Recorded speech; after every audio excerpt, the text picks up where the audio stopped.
In this video, I'll teach you all the basics you need to know to get great audio for your videos and all the different options you have at any budget. This is the audio coming straight out of the Canon T5i. Built-in camera microphones are garbage. Don't do it, it will sound disgusting. Lavalier microphones are a really good option because they allow you to get close to the subject. A good rule of thumb with any kind of mic is to keep it within 3 feet from your subject. Ideally, you want the mic to be as close as possible. And lavaliers are perfect because you literally wear them on your chest. This Boya BY-M1 is like $15 and it sounds great. A cheap $20 lav mic close to you will sound way better than any $1,000 microphone that's too far away.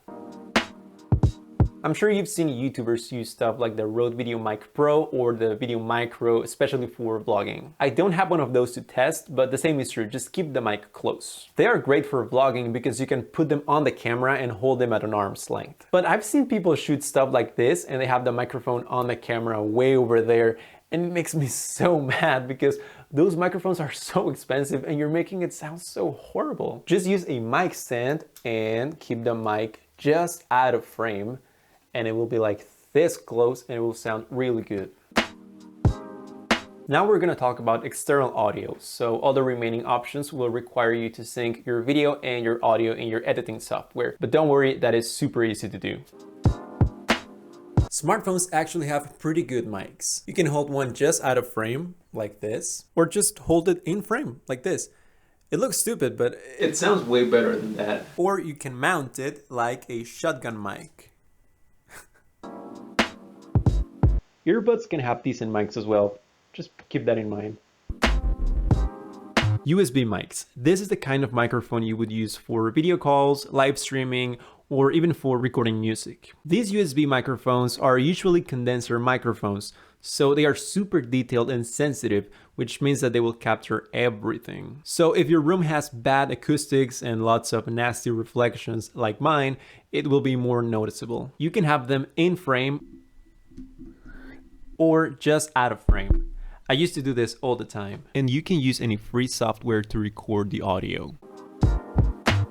Now I'm using a Shure SM57. This is a dynamic microphone, so it's very good at rejecting sounds around it, and it's just focusing on my voice. It's going into my Behringer UMC22. This is an audio interface, and it converts the electrical signal into digital, and then it goes into my computer through USB. Having an audio interface allows you to use any mic you want as long as your interface has 48 volts of phantom power. For example, now I'm using the Lavalier mic, but this time it's plugged into my interface instead of the camera. This is more work obviously, but the interface has a way better preamplifier than the camera. If you go straight to the camera, it will have a lot more noise.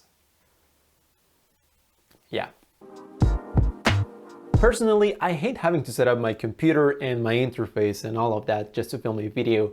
So now I'm using this. This is the Zoom H1N. This is a portable audio recorder. I have the Boya going into the line in of the Zoom and it sounds awesome. This thing has a great preamplifier. It can record up to 24 bits, 96 kilohertz WAV files to a micro SD card. Listen to that. There's no noise. This thing sounds super clean. This is the Boya going into the camera once again, and if you're wearing headphones, you will notice a massive difference. Listen to that noise. Not good. This setup is great if you want to shoot outdoors as well. You can wear the mic and carry the recorder with you, and it's like you have a mic pack. How cool is that? Now I'm all the way over here and you can still hear me. Hello.